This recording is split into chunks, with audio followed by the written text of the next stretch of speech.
يلا يا جماعة، هنبدأ بالجزء الأخير من الرواية، وهبقى أكلمكم عنها أكتر لما تخلص. وما تنسوش اللايك. أيامي هنا خلاص بتخلص. هي مش أيام، اللي فاضل ما يتحسبش بالساعات، ده ممكن يكون دقايق. بس كل دقيقة بتعدي عليها هنا فيها أحداث كفيلة تغير كوكب بحاله. وده درس مهم جدا. إحنا ممكن نعيش اليوم كأنه يوم، وممكن نعيشه كأنه عمر كامل، وممكن ما نعيشوش أصلا. الأيام اللي ما بنضيفش فيها تجارب جديدة لحياتنا هي مجرد قص لقص الشريط من أعمارنا، بتخلينا نكبر ونعجز من غير ما نكبر بجد. أنا دلوقتي مصاب بحالة رعب من فكرة الرجوع لحياتي اللي فاتت، رهاب حقيقي من إني أتحول تاني لحسام القديم. ومش قصدي الشكل والجسم خالص، لأن الوسامة والعضلات دي مجرد كماليات ملهاش لازمة لو قارنتها بالعقلية والإرادة. أنا خايفة أرجع تاني للكسل المقرف والروتين اللي بيموت. بكتب الكلام ده وأنا بتأمل الألم العجيب ده. هو معقول الألم ده يكون هو السبب في سيل الأفكار والمشاعر اللي نازل من عقلي ووجداني؟ هل هعرف أحتفظ بيه لما أرجع لعالمي؟ وهل القلم البلاستيك الجاف العادي هيسد مكانه؟ أوعدك يا ألمي إني مش هبطل كتابة أبداً طول ما صوابعي طايلة حاجة أكتب بيها. وأوعدك كمان إني مش هنسى ملاك ولا ضحكتها اللي بتسخر من كل حاجة وهي بين حضني. يا ربي عليكي يا ملاك، إزاي بتضحكي وإنتي في الحالة دي؟ شلتها على دراعي وهي جثة متدغدغة متمزقة ومحروقة. يا دوب نجت من انفجار الهليكوبتر بأعجوبة، بس لسه بتتنفس ولسه بتضحك. بتضحك بس عشان هي في حضن حد بيحبها. الموت بيبقى سعادة لو هيجمعنا، وده هو المعنى الحقيقي للحب. حبيبك هو الشخص اللي الحياة بتقتلك وانت بعيد عنه، وبتحيا حتى لو مات وانت في حضنه. التعريف ده ينطبق عليا أنا كمان. أنا بعترف إني بدوب في عشقها، وبعترف إني مش متخيل حياتي من غيرها، ومش عشان جمالها بس، لأ، عشان هي ملاك. بتمنى ترجع معايا لعالمي ومش مهم شكلها هيكون إيه، أنا بس عاوزة أعيش معاها. شلتها ومشيت، مش عارف رايح فين، مش فارق معايا إيه اللي هيحصل. المهم إن ملاك تكون معايا في لحظاتي الأخيرة هنا. وفي اللحظة دي ظهرت طيارة السيد لوكس من وسط المباني ونزلت قدامي بالظبط. ركبنا الطيارة وطلعت بينا وهي شغالة بالطيار الآلي، وظهرت صورة السيد لوكس على الشاشة وقال وهو متوتر جدا: يا سيد حسام، أنا مبسوط إننا لحقناكم في الوقت المناسب. سيد لوكس، إحنا في طريقنا للقاعدة؟ القاعدة؟ ما أظنش إن فاضل منها حاجة أصلا. إحنا مشينا بصعوبة قبل ما يوصلوا. أكيد هي دلوقتي بقت بره الخدمة تماما. هم مين؟ بتتكلم عن مين يا سيد لوكس؟ وقبل ما يجاوب، الطيارة انحرفت فجأة بزاوية حادة رمتنا من على الكراسي، وعدى من قدامنا بالظبط خطين نور. حسيت بحرارتهم رغم إنهم ملمسوش الطيارة. جهاز الإنذار انطلق. رجعت ملاك لكرسيها وربطت لها الحزام وربطت حزامي، والطيارة انحرفت تاني بزاوية عمودية لفوق عشان تهرب من أشعة الحرق دي. وشفتهم بعيني وهم بيمروا من قدامي. أطباق طايرة. أيوة، أطباق طايرة بتتحرك بسرعة مرعبة وبمناورة مستحيل طيارتنا تجاريها. طبق منهم سبقنا بسهولة ولف حول نفسه وبقى في وشنا، وضرب الأشعة بتاعته علينا مباشرة. كل الأحداث اتحشرت في لحظة واحدة. شفت جسم بيلمع على شكل مثلث بيندفع ناحية الطبق الطاير وبيشقه نصين. وفي نفس اللحظة خبطت فينا طيارة تانية عشان تبعدنا عن مسار الأشعة القاتلة. دارت معركة خاطفة قدام عينينا. الطيارة النفاثة اللي خبطت فينا هجمت على مجموعة أطباق طايرة بأشعة طالعة من جنحتها، والمثلث القاطع ده انطلق تاني يمزق أطباق تانية. ومع زيادة عدد الأطباق اندفعت طيارة غريبة لونها أحمر في أصفر من قلب المياه، وهجمت هي كمان تدمر الأطباق بقاطعها وأشعتها وصواريخها. المعركة خلصت بسرعة، وطلع صوت قائد الطيارة الغريبة دي في طيارتنا بيقول: كل الأطباق اتعطلت خلاص وبرمجنا الطيار الآلي. اتبعونا لمركز علوم الفضاء. طيارتنا مشيت وراهم وأنا بوقي مفتوح من الذهول. كل اللي شفته في حياتي كوم، واللي حصل دلوقتي ده كوم تاني خالص. وصلنا لقاعدة علوم الفضاء اللي مبنية فوق جبل، وتفتح الدرع الفولاذي العملاق اللي مغطي منصة الهبوط، ونزلت طيارتنا. كان الدكتور جينزو في استقبالنا. سيد حسام، أنسة ملاك، أهلا بيكم في مركز أبحاث الفضاء. قالها باللغة العربية الفصحى، فملاك اتلخبطت وحاولت ترد بالياباني، بس أنا لسه ما اتعلمتش ياباني كويس. فجالها الرد من الدكتور جينزو وهو بيطمنها: ولا يهمكم، إحنا بنعرف نتكلم عربي كويس. أتمنى تكونوا بخير. كل واحد في المركز كان مشغول في الشاشة اللي قدامه، بس أول ما دخلنا وقفوا كلهم وانحنوا لنا بكل احترام، لحد ما الدكتور جينزو أذن لهم يكملوا شغل. وظهرت على الشاشة المركزية تصاميم لطبق طاير شايل إنسان آلي عملاق. أنا عرفته طبعاً، وإزاي معرفوش؟ ده أنا عشت معاه مغامراته في الفضاء من قبل ما أنطق الكلام. ملاك صممت العالم ده بناءً على أحلامي أنا، مهما كانت خيالية، وحولت شغفي بالأحلام دي لدروس محفورة في وجداني. بس مين اللي قدر يتدخل في الأحلام دي ويقلبها كوابيس عشان يقضي عليا ويموتني هنا عشان أرجع لعالمي؟ دخل الساحة شاب وبنت وسلموا عليا بحرارة. أنا فاكرهم كويس. معقول أقابلهم بجد؟ كان صعب عليا أستوعب فكرة إني أقابل عظماء من التاريخ، فما بالك بمقابلة شخصيات كرتونية في الحقيقة. ده جنون رسمي. أيوة، هي نفسها البنت بتاعت قصص الأنمي، بس حقيقية بدم ولحم. ارتبكت وهي بتمد إيدها تسلم عليا، وهي شهقت شهقة خفيفة لما عيني جت في عينها، فالدكتور جينزو لاحظ وقال: فعلا، هو شبهه جدا، شبه ابني. قال الكلمة دي وعمل نفسه بيمسح عينيه عشان يخبي دمعته قبل ما تفضحه. أما البنت فدموعها نزلت وهي بتقول: كأني شايفاه قدامي. الموقف ما عجبش ملاك قوي، فنهت اللحظة دي وهي بتقول: ما أظنش إن الوقت في صالحنا خالص. قولوا لنا إيه اللي بيحصل؟ رد الدكتور جينزو بنبرة قلقانة: في حد قدر يوصل لملفات سرية فيها تصاميم جيوش الكواكب اللي حاربناها قبل كده، وعمل أسطول شرس دمر قاعدة السيد لوكس، وهو دلوقتي في طريقه لهنا عشان يقضي على حسام. ظهرت التصاميم قدامنا، والدكتور جينزو كمل: أملنا الوحيد إن حسام يسيطر على الآلي. هو خد برنامج تدريبي مكثف يأهله لمهمة زي دي. تاني بكررها: شتان الفرق بين الرسوم المتحركة المحصورة في خطوط وألوان وإمكانيات محدودة من 40 سنة، وبين اللي أنا شايفه قدامي هنا. تفاصيل التصاميم كانت لآلي شغال بتقنيات في منتهى التطور والتعقيد، تقنيات ما فكرناش حتى نفهمها وإحنا أطفال. دي تكنولوجيا جاية من عوالم تانية، بينا وبينها فجوة علمية تعدي مئات السنين. الكوكب اللي رجع له أميره عشان يحييه تاني بعد ما الأشعة القاتلة اختفت من على سطحه كان واصل لقمة التطور التكنولوجي.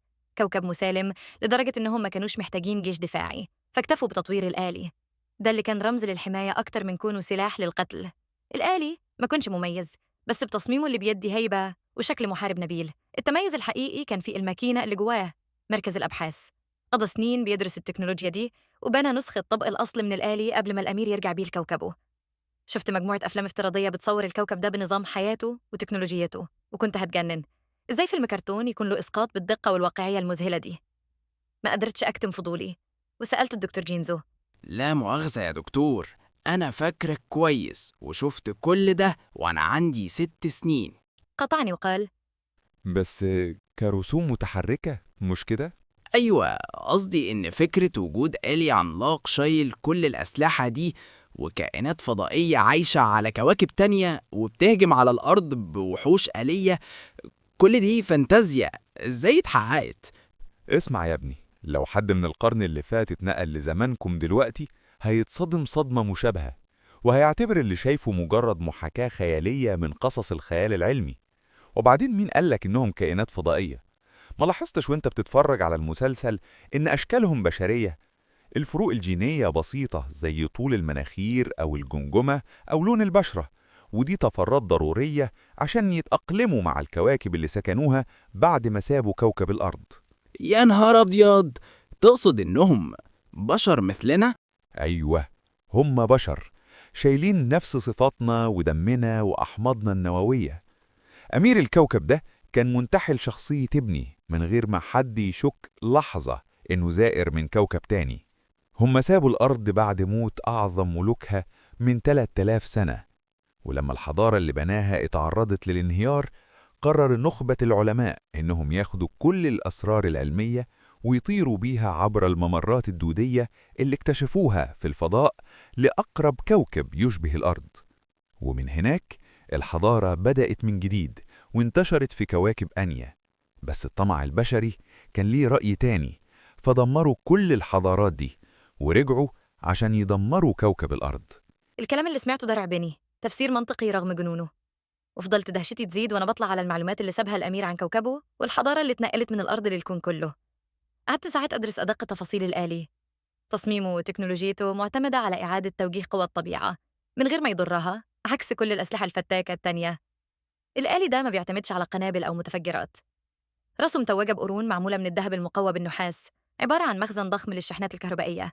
بيمتص الإلكترونات الساكنة من الفضاء اللي حوله ويخزنها عشان يفرغها في صاعقة قوتها ملايين الفولتات، كفيلة تدمر أساطيل. ونفس المبدأ في امتصاص بخار المياه اللي في الجو وتسخينه لدرجات حرارة تعدي آلاف الدرجات مئوية مع الحفاظ على حالته السائلة بتقنيات تلاحم جزيئي، ويطلقه عن طريق الرشاش السائل عشان يدوب ويفكك أي جسم تقريباً. أما التكنولوجيا الأكثر تطوراً بقى فهي تخزين وإعادة توجيه طاقة الجاذبية، وبالذات الجاذبية الأرضية.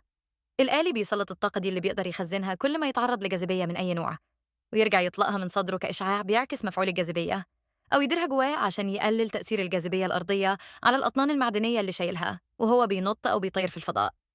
محركات الآلي عبارة عن مفاعلات نووية مصغرة ما بتعتمدش على الانشطار لكن على الالتحام النووي، ووقودها هو أكتر غاز موجود في الطبيعة، النيتروجين. المحرك بيطلق ذرات هيدروجين عشان تلتحم بذرات النيتروجين وتكون أكسجين مع كمية طاقة مهولة، عملية مستوحاة من التفاعلات النووية اللي في قلب النجوم. وبقية أسلحة الآلي عبارة عن قواطع من معادن معالجة بطريقة تخليها أصلب وأحد من أي معدن تاني. اتعملت منها الشفرات المسننة اللي حول قبضته، والأطباق الدوارة اللي على جنحة مركبته، والشفرات المزدوجة اللي على كتافه. باختصار، الآلي ده هو السلاح الدفاعي الكامل. صعقتني المعلومات اللي خدتها من الدكتور جينزو. يا الله، كنت فاكر الرسوم المتحركة مجرد تسلية، ما كنتش أتخيل أبداً إن الآلي ده وراه كم المعلومات والتكنولوجيا الحقيقية دي. فجأة واحد من أعضاء المركز صرخ: هم بيقربوا يا دكتور! نقل الصورة من شاشته للشاشة الرئيسية، وظهر سرب من النقط اللامعة بتطير بسرعة في السماء. الشاب قال بحماس: هنديهم درس عمرهم، وطلع يجري وزميلته وراه. أما الدكتور جينزو فخدنا القعدة تانية وهو بيقول: جهزنا لك كل حاجة يا سيد حسام. وفعلاً لقيت نفس اللبس اللي كان بيلبسه الأمير، نفس الخوذة. جريت بسرعة في الممر اللي حافظه صم وعارفه تماماً. يا ما حلمت إني أتزحلق من الباب الجانبي الصغير ده وأستقر على الموتوسيكل النفاث وأطير بسرعة وأشوف الطريق بيتقسم قدامي نصين، وأنط من الموتوسيكل اللي بيكمل طريقه في الممر وأهبط على كرسي الآلي. شفته تحت مني، يا لضخامته، يا لهيبته. كنت مصدوم وأنا طاير في الهوا ناحيته وبدقق في تفاصيله وبكرر لنفسي اللي شفناه في الكرتون ما كانش غير مجرد تصور بسيط جدا. أنا هنا جوه مركبة فضائية حقيقية، كل حتة فيها متقسمة لجزيئات وتفاصيل معقدة جدا. حتى قرونه اللي كنت فاكرها مجرد سبيكة مخروطية متلمعة، شفت تفاصيلها وصفايحها ومساميرها. قعدت على الكرسي اللي يحتواني، والشاشة الافتراضية نورت قدامي، وجوه الخوذة اللي اتحولت لقناة تواصل بيني وبين كل الآلات اللي حولي. قبضت إيدي على عصاية التحكم، الممر نور والبوابة اتفتحت وظهر الشلال الاصطناعي. سحبت العصاية، الآلي اتزحلق وانطلق بسرعة رهيبة ما بنفسهاش غير سرعة دقات قلبي اللي كان هيقف من كتر الإثارة. انطلق من فوقي سلاح طيران أزرق في أحمر بحفارات على جنبه، افتكرته فوراً. وظهرت صورة ملاك على الشاشة قدامي، كانت لابسة طقم أحمر وخوذة، نفس اللبس والخوذة اللي كانت بتلبسهم أخت الأمير. كنت وراها، وظهرت في الأفق معركة ولعة، أسطول أطباق العدو بيحاربهم الشاب بنفاثته المزدوجة والبنت بمركبتها الملاحية. ملاك انضمت لهم وبدأوا يوقعوا الأطباق بالعشرات. ضغطت على الزرار التاني من مجموعة الزراير اللي على يميني، أنا حافظهم صم، وما قدرتش أمسك نفسي وأنا بصرخ. كنت دايماً بسأل نفسي هو ليه الأمير بيقعد يندى اسم السلاح وهو بيضربه؟ الإجابة كانت في النشوة اللي حسيت بيها، والقرصين بيلفوا وبينطلقوا في المسار اللي تخيلته بالظبط، وشقوا مجموعة أطباق غلبانة قبل ما يرجعوا لمكانهم. زي ما توقعت، الخوذة هي أهم أداة تحكم في الآلي. مستحيل تسيطر على آلة بالتعقيد ده بمجرد زراير ولوحات تحكم. فجأة الرعب دب في صفوف أطباق العدو. أول ما ظهرت اتجمعوا كلهم عشان يواجهوني، والأشعة بتاعتهم نزلت فوقي زي المطر، بس جسم الآلي ما تأثرش. دوبت نصهم بالرشاش الصاهر، والباقي اتبخر بصاعقة من رعد الفضاء، وأشلاءهم نزلت تترمي في مية المحيط. دي مش معركة، دي مجرد فسحة. مش فاهم ليه هم مصممين يضيعوا وقتهم مع الأطباق دي، بس الفسحة خلصت لما طلعت لي أزرع معدنية من قلب المحيط، لفت حول جسم الآلي وبدأت تشده بقوة لتحت المياه. مديت إيدي للمقبض اللي فوق الكابينة وسحبته. الكرسي اتزحلق بيا بسرعة لمقعد التحكم اللي في راس الآلي. يلا انطلق. الآلي العملاق اندفع وانفصل عن المركبة. الأزرع دي ما استحملتش قوته واتقطعت، بس رجعت تاني تكتفه وتشده لحد ما اتصدم بقوة في مية المحيط. حاولت أفك نفسي، بس الشيء ده عنده عشرات الأزرع اللي لفت حوليا بإحكام. بدأت أشوف ملامح الوحش تحت المية، عبارة عن قرص معدني طالع من حوافه الأزرع دي، وحاجة شبه الراس. ضربت الرزة المزدوجة، قطعت شوية منهم، والباقي تقطع بالقطع الملاحي. لما البنت غطست عشان تساعدني في المسخ ده اللي مش عارف أزرعه هتخلص إمتى، ضربت القبضة اللولبية ناحيته، بس سحب راسه وأطرافه بسرعة واختفى جوه درعه المصفح. فالقبضة ارتدت والوحوش رجعت تهجم تاني. حاولت أسيطر على توازني تحت المية، وانطلقت ناحية الوحوش والبنت ماشية بمحاذاتي. الآلي التحم بالسلاح الملاحي وحركتي بقت أسرع وأسهل بكتير. الحكاية حكاية سرعة مع مناورات الوحش ده. مد أذرعه عشان يكتف دراع الآلي ورقبتنا ويشدنا للغريق، بس المرة دي أنا قفشت واحد من أذرعه عشان ما يعرفش يهرب، وضربت الرزة المزدوجة ناحيته. المرة دي ما قدرش يقفل درعه بالكامل عشان الدراع اللي أنا ماسكه، فدخل قوس الرزة في الفتحة الضيقة، والبنت كملت وراه بالقطع الملاحي. لما الفتحة وسعت شوية وخلعت راس الوحش، خلصنا من أذرعه والبنت سحبتني معاها من الأعماق قبل ما يحصل الانفجار المدوي. طلعنا من المية مع الانفجار، وظهرت صورتها على الشاشة وسمعت صوتها المليان شجن. قضينا عليه. ياه، قد إيه وحشتني المعارك مع الأمير. وأنا ياما تمنيت أعيش المعارك دي معاكم ولو في أحلامي. سيد حسام، أنت بتحب السيدة ملاك مش كده؟ أيوة بحبها. قلت لها؟ شفت دموعها نازلة من ورا الخوذة وهي بتكمل. سيد حسام، أنا عشت مع الأمير 4 سنين، عشقته أكتر من نفسي، بس عمري ما قلتها له ولا مرة. ما قلتهاش وهو معايا، ودلوقتي وهو في كوكب تاني، في مجرة تانية، في عالم تاني. أنا ببكي على كل لحظة عدت من غير ما أقوله على حبي. قالت جملتها وانفصلت عني، وقبل ما أنزل على الأرض أخدت ضربة غادرة وعنيفة في ظهري، وقبل ما أعدل نفسي شفت طبق جاي ناحيتي بسرعة وعليه علامة مميزة حفظها كويس: نجمة الحرس الخاص، أقوى قواتهم. ظهرت حول الطبق قواطع مسننة بدأت تلف بسرعة مرعبة وهو داخل عليا. ضربت العاصفة المضادة للجاذبية عشان أغير مساره، والشاب ضرب القاطع المزدوج، بس درعه ما تهزش، غير اتجاهه وهجم على ملاك. ضربت عليه أزيفة فامتصها الدرع وضربها بصاعقة، شلت حركتها ومركبتها بدأت تقع. بدأ يحاصرها بأشعة عملت مجال مغناطيسي، وسحبها وراه وطار بيها بسرعة لفوق ناحية الفضاء. جريت بسرعة ونطيت بالآلي عشان يلتحم بمركبته، وطرت وراهم بأقصى سرعة عشان أنقذ ملاك. الباقيين حاولوا يحصلونا، بس مركبتهم رجعت لورا أول ما طلعنا من الغلاف الجوي ودخلنا في ضلمة الفضاء، لأنها ما تستحملش فرق الضغط ونقص الأكسجين فوق 40 كيلومتر. خطة جهنمية. هم عارفين إني هجري ورا ملاك فحبوا يبعدوني عن الأرض، مصدر وقودي وأسلحتي، وفي نفس الوقت يخلصوا من مساعدة السلاحين الملاحي والمزدوج ويستفردوا بيا في الفضاء. لحقت بيه بس خايف أضرب رعد الفضاء لأصيب ملاك. انفصلت بالآلي عن المركبة عشان أحصره من الناحيتين، وضربت الرشاش الساهر، بس المسننات بتاعته طلعت وهجمت على مركبتي وكسرت جناحها ودمرت واحد من المحركات. المركبة اختل توازنها، ضربت الصحن الدوار من الجناح التاني، بس الطبق ما تأثرش وخبط في المركبة عشان يزقها أكتر لمجال الجاذبية وتقع ناحية الأرض. وأخيراً الطبق اتفتح وظهر منه الآلي العملاق، وطلع دراعاته المسننة وهجم عليا ومسك الآلي من رقبته ووجه شفراته لوشي. الأشعة طلعت من قرونه وعينيه ناحيتي، فشلت أجهزة التحكم عندي خالص. اندفع بيا ناحية الأرض، والقواطع بتاعته بدأت تلف عشان تدمر وش الآلي. كانت قدامي بالظبط، مفيش بيني وبينها غير إزاز الكابينة. الإزاز ما استحملش وحصل انفجار وتكسير رهيب جوه الكابينة، وشفت الموت بعيني والقواطع بتقرب مني. خلاص دي نهايتي. بس ملاك بطلت لحظة اليأس دي. فجأة أشعة الوحش وقفت والقواطع سكنت، وشفت حفارات السلاح الثاقب طالعة من صدر الوحش بعد ما ملاك هجمت عليه من ظهره في محاولة يائسة، ونجحت لأنه كان مشغول بيا. ملاك دخلت في اللحظة الأخيرة، بس هي اتأخرت ثانية واحدة. القواطع وقفت بالظبط وهي في صدري، وشقت كذا ضلع من ضلوعي. الدم انفجر في كل مكان، وحسيت بشلل في نصي الشمال، ده غير الوجع اللي يهدي جبال. لو كان مكتوب عليا أموت دلوقتي فمستحيل هسيب ملاك تحت رحمة الوحش ده. بدأت أحس بدوخة رهيبة، وبحاول بالعافية أتحكم في الآلي بإيد واحدة بس، هي إيدي اليمين. ضربت القبضة الثاقبة عشان أفرتك راسه، ووراها رعد الفضاء، بس هو هجم عليا وقفل درعه بكل قوته على دراعي الآلي، وجسمه بدأ ينور. الحيوان قرر ينفجر بيها. حاولت أشيل دراعي الآلي مفيش فايدة، كان لازم أتصرف وبسرعة. ضربت الرزدة المزدوجة على دراع الآلي نفسه اللي محشور جوه درع الوحش عشان أبتره وأخلص منه. وفعلاً زقيت نفسي في الفضاء ناحية ملاك، وقبضت على مركبتها في اللحظة اللي حصل فيها الانفجار المرعب اللي حدفنا بقوة ناحية الصخور. ثواني وهنتفشخ، ومحركات ملاك باظت من الانفجار وفرق الضغط. رحت غارس إيد الآلي السليمة في حفار مركبتها عشان نلتحم ببعض، وضربت الصاعقة المضادة للجاذبية بأقصى طاقة عندي ناحية الأرض عشان نمنع الاصطدام.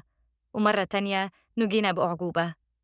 الآلي بقى عبارة عن حتة حديد متدغدغة بين الصخور والبحر، وأنا بقيت جثة بتطلع في الروح جواه. ملاك جات لي جري، وانهارت لما شافت حالتي وضلوعي المتكسرة اللي باينة من صدري. شالتني برا الكابينة، قلعت خوذتها وخوذتي، وحطت راسي على حجرها فوق الآلي العملاق. دي اللحظات الأخيرة، ومش هتعدي في صمت، رغم إني مش قادر أخد نفسي والدم مالي باقي.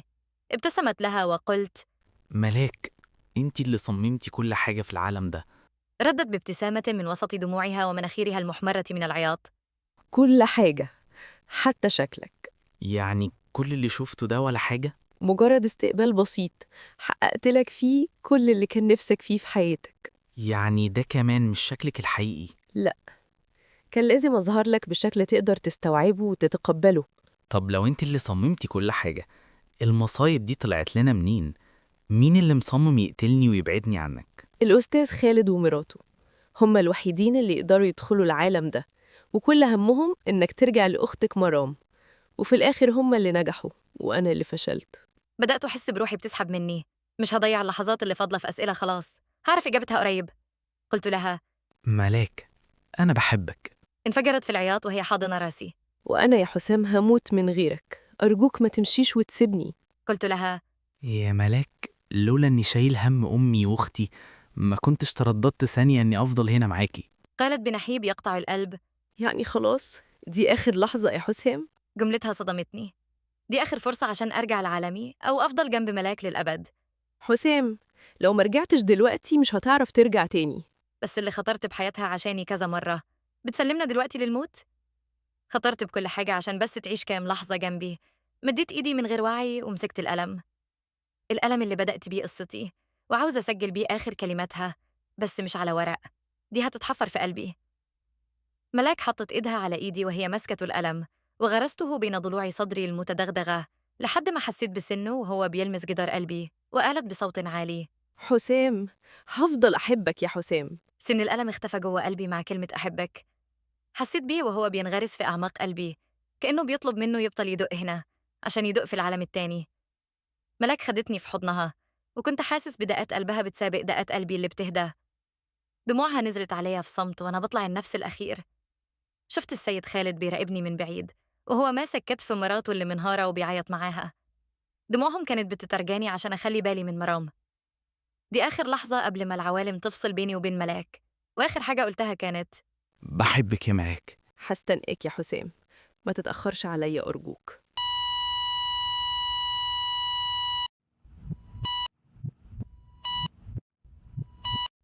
ألم، بس ألم بلاستيك المرة دي. خدته من مرام لما زارتني في المستشفى النهاردة الصبح قبل ما تروح كليتها. قعدت أكتر من ساعة بجاهد عشان أكتب السطرين دول. إيدي بتترعش وبالعافية قادرة تضغط على الورقة، وبكتب أول كلماتي: أنا رجعت من هناك وافتكرت كل حاجة. دلوقتي أقدر أحكي لكم قصتي، فاكرها بتفاصيلها وحذافيرها. قصتي بدأت في اللحظة اللي اتنقلت فيها من هنا لهناك، يوم السبت، أول نوفمبر 2014. كنت واعد أمي إني هوصلها الفرح، وتأخرت عليها كالعادة، وعاتبتني كالعادة. طلعت بيها بأقصى سرعة عشان أصالحها عن تأخيري. موقف اتكرر كتير. كل مرة كنت بسابق الزمن وبغرز بين العربيات يمين وشمال، وبطمن أمي كل ما تزعق لي وأقول لها إن ابنها سواق بريمو ومحدش زيه. وفي غرزة من الغرز دي اعترضت طريقي عربية عائلية ماشية في الحارة الشمال بالسرعة القانونية، بس السرعة القانونية ما بتكفيش المحترفين اللي زيي. بدأت أرخم عليه بالنور العالي وألزق في ظهره عشان يوسع، بس مفيش فايدة. مفيش مجال أعدي من الشمال عشان في تصليحات وحفريات، فكان لازم أعدي من اليمين.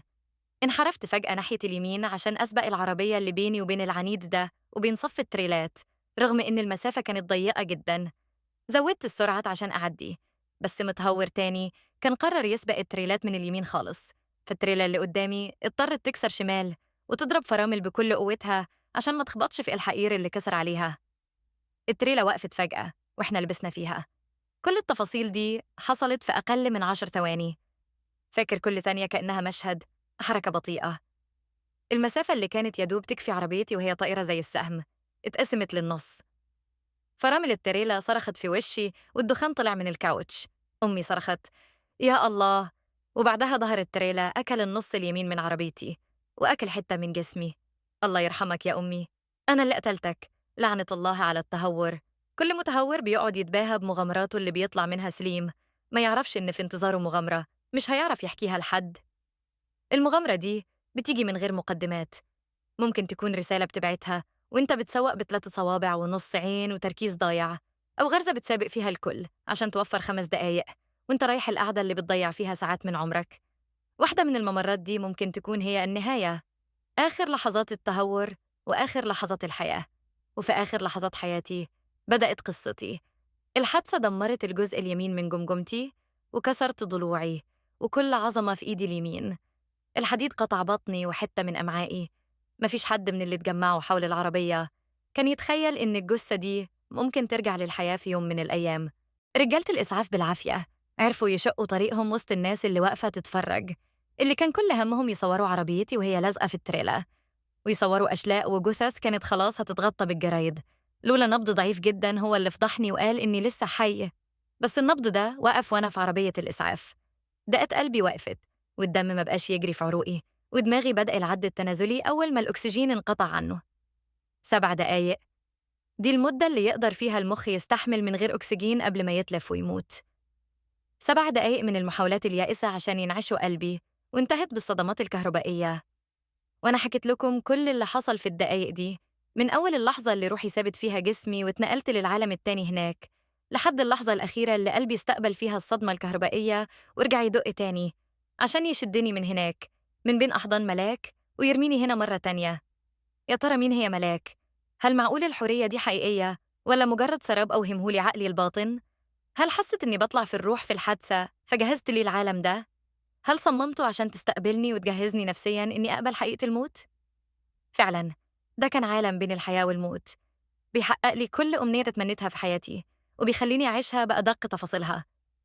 ملاك ما قدرتش تقول لي الحقيقة عشان توفر عليها الصدمة اللي كانت ممكن تقطع آخر خيط يرجعني لحياتي، لأن الروح ما بترجعش للجسم بعد ما الأمل ينقطع. وفي نفس الوقت كانت بتتمنى أفضل جنبها للأبد، وروحي ما كنتش هتتردد ثانية إنها تفضل هناك، لولا قلقي على أهلي، على أختي وعلى أمي اللي ما كنتش أعرف إنها سبقتني لهناك. وقابلت أبويا السيد خالد. أنا بحلف إني حسيت إنه هو، وإن الست اللي معاه هي أمي. الحنان ده ما بيتغيرش مهما كانت الأشكال اللي متغطية بيه. ملاك استماتت عشان تخليني جنبها بعد ما استنتني السنين دي كلها، بس أبويا وأمي كانوا بيتمزقوا من الحزن والقلق على مرام. الكل كان عارف إن فرصة نجاتي من الحادثة دي تكاد تكون معدومة، وحتى لو عشت هعيش بإعاقات تخليني على أختي بدل ما أكون سند ليها. بس أبويا اتمسك بالأمل المستحيل ده، بالذات بعد ما أمي وصلت لهناك. أنا ما استقبلتش خبر وفاتها بالحزن اللي يليق بمصيبة زي دي، لأني كنت لسه معاها من شوية. تجربتي شالت الحواجز بين الحياة والموت. إحنا بنخاف من الموت عشان لسه ما عشنهوش، زي ما بنخاف من أي مجهول. بنحزن على فراق الأموات، بس أنا كنت معاهم وشفتهم في نعيم يخليني أفرح لهم وأحزن علينا إحنا. لو كان الحزن على وفاتهم فحياتنا إحنا هي اللي تعتبر موت بالنسبة لحياتهم، ولو كان الحزن على فراقهم ففي ناس بنشوفهم وهم لسه بينا بيسيبوا حياتنا من غير ما يفقدوا حياتهم. الموت مش فراق، لكن الفراق هو اللي موت. بدأت أسترد سيطرتي على صوابعي وعلى عقلي بالتدريج. قعدت ساعات عشان أكتب أول كام سطر، وبعدها الكلام نزل زي السيل. ما بطلتش كتابة لحد ما حكيت كل اللي حصل لي هناك بالتفصيل. حسيت بطاقة غريبة بتجري في جسمي. أنا نمت على السرير ده 3 شهور، قضيت نصهم في غيبوبة كاملة. الأمل في الشفا منها ما بيعتمدش غير على قدرة ربنا ومعجزاته. الدكاترة اللي شافوا الأشعة المقطعية لمخي النهاردة مش مصدقين إن ده نفس المخ اللي كانت نسبة التلف فيه عدت 25% من كام شهر. معجزة حقيقية، لأن خلايا المخ اللي بتبوظ ما بتتجددش. بس مخي دلوقتي شغال بكفاءة عالية جداً. من 3 أيام فتحت عيني وشفت اللي حواليا لأول مرة، وامبارح قدرت آكل أول وجبة بعد ما كان الجلوكوز هو أكلي الوحيد، والنهاردة نطقت أول كلماتي. وأهو دلوقتي بحاول أقوم وأنعش عضلاتي اللي دبلت. سحبت رجلي اللي نسيت المشي، رميتها على الأرض، وجمعت كل عزمي عشان أقوم. كنت بتطوح في خطواتي، بصيت لنفسي في مراية الحمام. مين ده؟ معرفتنيش. أنا مش بس خسرت وسمتي وعضلاتي اللي كنت فرحان بيها هناك، أنا خسرت نص وزني وجزء من وشي. ومن حسن حظي إن التشوه اللي في وشي ما جاش في عيني. عملوا لي كذا عملية تجميل، أو بالأصح ترقيع لجمجمتي وجلد وشي. بقيت شبه قناع مسخ. الجلد المرقوع والبشع مغطي راسي من الناحية اليمين، وحاجبي طار ومعاه جزء من شعري. ومش بس راسي، ده صدري وبطني وإيدي متغطية بجلد مكرمش وبيلمع، مكان جروح الحادثة وعمليات الترقيع. الممرضة دخلت وصوتت لما شافتني واقف. بس أنا ما كانش يهمني وقتها غير إني أخرج من المستشفى دي. مسكتني من دراعي عشان ترجعني السرير وهي بتقول كلام عن إن حالتي لسه مش مستقرة وإنهم محتاجين فحوصات. خدت بالي ساعتها إني كنت بكلمها بلهجة أمريكية سلسة جدا، ملهاش أي علاقة بالإنجليزي المكسر اللي كنت بتهته فيه قبل الحادثة. دي نفس اللهجة اللي كنت بتكلم بيها هناك. الممرضة قاست حرارتي وضغطي، ودتني أدوية سيولة ومسكنات. كانت حرارتي 38 وضغطي عالي جدا ودقات قلبي سريعة، كلها معدلات قلقانة. في الوقت ده وصلت مرام، شافتني قاعد على السرير، رمت الأكياس اللي في إيدها وجريت عليها تحضني. حسام، يا الله، مش مصدقة عيني. الدكاترة قالوا مستحيل تقوم من السرير إلا بمعجزة. اتأملتها، الطفلة دي اللي تركت كل النعيم ورجعت عشان أحميها من الدنيا ووحوشها. حسام، شوف جبتلك إيه؟ الشاورما اللي بتموت فيها، وكمان جبتلك شوية هدوم بدل الروب بتاع المستشفى ده. تعال لبسك حاجة عدلة، بس غمض عينك الأول، عندي ليك مفاجأة. غمضت عيني عشان خاطرها، حسيت بإيدها عند الجنب الشمال من وشي، شكلها بتحاول تخبي إصابتي وحاجبي المشوه، وبعدين حطت كاب على راسي. كنت بحاول أحبس دموعي وأنا شايفها بتطلع الهدوم من الكيس، وقلبي بيتقطع وأنا ببص في عينيها وبقول. مرام، بابا وماما بيسلموا عليكي. وقفت مكانها ورفعت وشها المصدوم ناحيتي، ودموعها بدأت تنزل ببطء وهي بتقول. حسام، ما تقولش كده، إن شاء الله هتبقى زي الفل. انت بس مريت بظروف صعبة ومخك اتأثر من الحادثة، بس الحمد لله صحتك بتتحسن والدكاترة مبهورين بيك. مرام، أنا بتكلم جد. أنا شفت بابا وماما وقعدت معاهم وكلمتهم زي ما أنا قاعد معاكي وبكلمك دلوقتي. بابا بيقول إنك وحشتيني قوي، وبيقول أكيد كبرتي وبقيتي عروسة. انهارت قدامي، وبالعافية كنت سامع كلامها من وسط شهقات عياطها. يا حسام، أنا رجعت من اللي شفته بأعجوبة زيك بالظبط. يوم الحادثة كنت هتجنن وأنا بتصل بيك ومحدش بيرد، وفجأة رد عليا واحد وقال لي بلغوا صاحب الموبايل إنه حصل له موقف صعب على الطريق السريع. نزلت زي المجنونة حافية في نص الليل أدور على تاكسي، ورحت هناك ملقتش غير العربية والناس واقفة وبتقول يا رب ارحمهم يا رب ارحمهم. مش عارفة وصلت المستشفى ازاي، ولما قالوا لي إنكم هناك قعدت أجري ونادي عليكم في الطوارق. شفتها يا حسام، كانت متغطية وطرف لبسها كان باين من تحت الغطا، وكان في آثار صعبة جدا تحتها. وشفتك وهم بيجلوا بيك من أوضة لأوضة ومحدش راضي يرد عليا. 3 شهور يا حسام وأنا ماليش أمل غير في ربنا، مفيش دكتور طمني. في الأول قالوا احتمال الوضع يفضل صعب، وبعدين قالوا الحالة متأثرة جدا وهيفضل غايب عن الدنيا طول عمره، وبعدين قالوا حتى لو فاق الحركة هتبقى مستحيلة. بس أهو أنت قاعد قدامي وزي الفل، وكمان بتبلغني سلام بابا وماما. مهما شكرت ربنا مش هيكفي يا حسام. خدت راسها في حضني عشان تطلع باقي وجعها. المسكينة تعبت أكتر مني بكتير، وجع القلب أصعب بكتير من وجع الجسم. مسحت دموعها وحلفت إني هنسيها كل اللي شفته، ده السبب اللي رجعني لعالمي وده اللي هعيش عشانه. مرام اتدهشت لما شافتني بقوم برشاقة واخدت الهدوم ودخلت الحمام. فعلا أنا استرديت لياقتي بشكل غريب. في حاجة تانية حصلت، الهدوم ما بقتش مقاسي. أنا فاهم إنها وسعت عليا عشان وزني قل في الغيبوبة، بس البنطلون الجينز بقى قصير شوية، أو بمعنى أصح أنا بقيت أطول. عظمي نمى بشكل غريب ضد قوانين البلوغ. رجعت لمرام وأكلت الوجبة لوحدي تقريباً من كتر الجوع، وهي قعدت تحكي لي قصة حياتها في ال3 شهور اللي غابتهم. خبط الباب ودخل شاب لابس لبس الممرضين الأزرق، وسلم عليا بحرارة وكأنه يعرفني من سنين. حسام، إزاي حالك يا وحش؟ أهلا يا دكتور، اتفضل. ها، طمني عليك النهاردة. مرام استأذنت عشان تروح تذاكر، وسابتني مع الدكتور اللي بدأ الكلام. طبعا أنا عارفك وإنت ما تعرفنيش. أنا إياد، متخرج من 2 سنين، وطلبت أتنقل المستشفى دي عشانك أنت بس. تشرفنا يا دكتور إياد. إياد بس من فضلك، اعتبرني صاحبك. طيب يا إياد، ما قلتليش ليه طلبت تتنقل هنا عشاني؟ اسمع يا حسام، حالتك دي ما تكررتش في تاريخ الطب. بعد الحادثة بشهر قصتك انتشرت بين الدكاترة، وأنا جبت 60 واسطة عشان أقدر أتابع حالتك. وإيه العجيب في حالتي؟ حسام، أنت قمت من الموت بأعجوبة.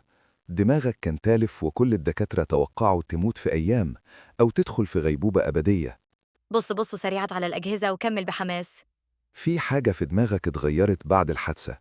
الخلايا التالفة اتجددت، وده عمره ما حصل في التاريخ. مش بس دماغك، جسمك كله. عظمك لم بسرعة خرافية، جروحك خفت. الأسبوع اللي فات لما عملنا كشف نظر، نظرك كان 6/6، مع إن المفروض نظرك ناقص 3 درجات. ساعتها خدت بالي إني فعلاً شايف كل حاجة بوضوح من غير النظارة السميكة بتاعتي. ويا تكمل. خلاياك في حالة نشاط وتجدد دايم، حرارتك وضغطك عاليين طول الوقت، ومع ذلك جسمك مش متأثر. تحليل الشخصي إن حصل لك ثورة خلايا جذعية، بقيت بتتجدد باستمرار. انت يا حسام اتحولت البطل خارق، لدرجة إن الدكاترة سموك السلمندر البشري. ضحكت وقلت له: تحليلك منطقي يا إياد، بس مش صح. الموضوع ملوش علاقة بالخلايا الجذعية خالص. وعرفت منين؟ انت لسه صاحي من غيبوبة 3 شهور. التغيير اللي حصل كان جوه روحي، أو عقلي الباطن، لأن العقل الباطن قدراته ملهاش حدود، بيتحكم في كل حاجة فينا. جوه كل واحد فينا بطل خارق، مش هيتحرر غير لو شلنا الحدود والأوهام اللي بنضحك بيها على نفسنا. شكلك متأثر بكتب الطاقة الروحانية وقانون الجذب، بس الحاجات دي ملهاش أساس علمي. صدقني ملهاش علاقة بالكلام ده. يا إياد، أنا قلبي وقف 7 دقايق، ووجداني وإدراكي اتنقلوا لعالم تاني عشت فيه أسبوع كامل قبل ما أرجع. سمعت عن الأحلام والتهيؤات اللي بتحصل في الغيبوبة. قاطعته وبصيت له بجدية تامة عشان يتأكد إني مش مجنون. مش أحلام، أنا كنت عايش بلحمي ودمي في عالم تاني، واقعي أكتر من عالمنا ده، لدرجة إني حاسس إن حياتي هنا هي اللي حلم. أنا دلوقتي وأنا شايفك قدامي مش حاسس بالواقعية اللي كنت حاسس بيها هناك. إياد سكت شوية وقال: كنت هقول إنك اتجننت، لولا إني مريت بتجربة عجيبة أنا ومراتي تخليني أصدق أي حاجة. هحاول أصدقك عشان أنت كمان تصدقني لما أحكي لك حكايتي. طيب، باختصار، أنا في الأسبوع اللي عشته هناك قابلت أجمل مخلوقة في الكون، وعرفتني على دافنشي وبيتهوفن وبروس لي، وبقيت بطل خارق وحطمت وحوش الفضاء. كل ده حقيقة، مش حلم. إياد اتنح وفضل بقه مفتوح، فكملت كلامي: ممكن تعتبر دي تهيؤات، بس تفسر بإيه إني اتعلمت كذا لغة وأنا في الغيبوبة. وبدأت أكلمه بالإيطالي وبعدين ألماني. وزي ما توقعت، غير قدرة روحي في التحكم في جسمي، أنا استرديت كل الخبرات اللي كسبتها هناك. إياد طبعاً ما فهمش الإيطالي ولا الألماني، كنت بس بثبت له وجهة نظري، بس هو حاول يجاريني وبدأ يرد عليا بفرنساوي مكسر وهو قاعد قدامي في حالة ذهول تام. رديت على جملته دي بابتسامة وقلت له: لو المسألة طبية بحتة، إزاي تفسر إن واحد في غيبوبة يتعلم فنون ومهارات جديدة؟ أنا اتعلمت حاجات وأنا غايب عن الوعي أكتر من كل اللي اتعلمته في حياتي كلها. ناولته الدفتر اللي سجلت فيه كل اللي افتكرته عن الأيام اللي عشتها هناك، ومعها الرسومات التوضيحية الدقيقة اللي رسمتها. دكتور إياد عينه كانت هتطلع وهو بيقلب في الصفحات ويقرأ العبارات ويتأمل الرسومات بذهول. أنا سمعت عن حالات اكتسبت مهارات رهيبة بعد صدمات كهربائية أو حوادث مفاجئة، بس عمري ما تخيلت إن الموضوع يوصل للدرجة دي. وقفت قدامه وشاورت على بنطلوني القصير. وفوق كل المهارات دي، متهيألي الدكاترة ما خدوش بالهم من دي. إيه دي؟ البنطلون ده كان على مقاسي بالظبط قبل الحادثة. لا مستحيل، أنا مش هخرج من هنا إلا لما أعرف كل حاجة بالتفصيل. في حاجة جوايا خلتني أثق في دكتور إياد ثقة عمياء. قررت إني مش هحكي تجربتي دي لأي حد غير مرام وإياد اللي بقى أعز أصحابي. هو اللي ساعدني أتخلص من ضغوط المستشفى وفريق الاستشاريين اللي كانوا عاوزين يصدروا حريتي ويحولوني لفأر تجارب عشان حالتي اللي مش قادرين يفهموها. طمعهم كان هيجننهم، وكانوا عاوزين يستخلصوا دواء الشباب من دمي. بس إياد استعان بفريق محامين قانونيين ومنعوا أي جهة إنها تلمس دمي أو تعمل فحوصات. والفريق الطبي اللي الجشع كان جايبه من كذا دولة رجعوا بقفاهم يأمر عيش. كل جروحي وعظمي لموا تماماً، ما بقاش من الحادثة غير الندبة اللي مكان حاجبي وشوية شريحة ومسامير في دراعي. جسمي كان شغال بطاقة عجيبة، سيطرتي على عقلي الباطن خلت الحواجز بيني وبين أحلامي تتهد. بقيت رياضي فيت من غير أي دهون، رغم إن شهيتي للأكل زادت وبقيت باكل أضعاف اللي كنت باكله زمان. طولي زاد 8 سنتيمترات في كام شهر ولسه بيزيد. احترفت فنون الدفاع عن النفس، كاراتيه وكونغ فو. سيبت وظيفتي وشاركت إياد في افتتاح معهد للتدريب على كل الفنون: رسم، موسيقى، قتال. كانت أكاديمية لصناعة الأبطال الخارقين. زمان كنت بضيع حياتي في يا ريت. كان سقف طموحي إني أخس كام كيلو وأزود كام جنيه في دخلي، وكل ده من غير مجهود. كنت في أحسن حالاتي بقرأ كتاب تحفيزي وأتحمس شوية، وبعدين أرجع لكنبتي العزيزة وحلة الناتشوز بالصلصة. كان توفير الفلوس والمصاريف هو أكبر همنا، بس دلوقتي اقتنعت إن صناعة الثروة دي أسهل خطوة. زمان كنا بنلعن الفقر وإحنا حاطين إيدنا على خدانا، لكن لو أي فقير سعى بجد، الرزق هو اللي هيجري وراه. فرصة المحتاج المجتهد في النجاح أكبر بكتير من اللي مولود وفي بقه معلقة ذهب. اسألوا العظماء. الحاجة هي أم الاختراع والإبداع والنجاح، بس بشرط تتحرر من الشلل والتخاذل والكسل والخوف. دلوقتي ما بقاش يهمني غير سلامة مرام ومستقبلها. أما أنا فحتى الموت ما بقتش بخاف منه، بالعكس، الموت بقى صاحبي، وبقيت بشتاق له عشان يرجعني لهناك. بنيت ثروة متواضعة وبنيت بيها بيتنا أنا ومرام في شمال المدينة. باختصار، حققت كل أحلامي اللي كنت بحلم بيها قبل ما أروح هناك. أما دلوقتي فما بقاش عندي غير حلم واحد بس، إني أرجع لها. بصيت للسما وحسيت إنها بتبص عليا ومستنياني. ابتسمت وقلت: يوماً ما هرجع لهناك، يوماً ما هرجع ليكي يا ملاك. وبس كده يا جماعة، دي أول رواية على القناة، وأفضل وأول رواية قرأتها في حياتي من حوالي 10 سنين. هي اللي دخلتني عالم الروايات والحكايات. الرواية اسمها هناك، تأليف إبراهيم عباس. بصراحة ما عنديش فكرة وأنا صغيرة قرأتها كام مرة، ومش فاكرة قد إيه رجعت أقرأ كلام ليوناردو فيها. كنت دايماً أحس إنه بيقصدني بالكلام، ولما كبرت فهمت كلام بروسلي، وفهمت كمان وجهة نظر الجوكر، غير طبعاً إبداع الأستاذ إبراهيم في الوصف. الرواية نفسها قصيرة، بس أخدت مني وقت طويل، لأني كنت دايماً أتخيل المشاهد زي ما هو بيحكيها بالضبط. وحتى مع وجود الذكاء الصناعي دلوقتي، أنا متأكدة إنه صعب حد يجيب وصف العالم بالجمال ده. يمكن كمان جزء من تعلقي بأنميات الإسكاي سببه الرواية دي. فضلت بعدها أدور على هناك في عوالم وحكايات تانية، وحتى الرواية اللي أنا بكتبها دلوقتي استلهمت منها شوية.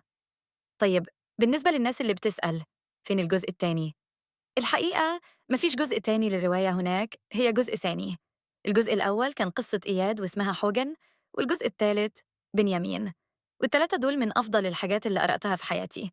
بس فكرة إني أنشر روايات على القناة بأجزاء دي محتاجة دراسة وتخطيط أكتر شوية لو هكررها تاني. يا رب تكون عجبتكم، ولو بتسمعها وقت نزولها فأنا آسفة على التأخير. ولو أنت جاي متأخر وسمعتها كلها اكتب لي رأيك، وطبعاً ما تنسوش اللايك. سلام.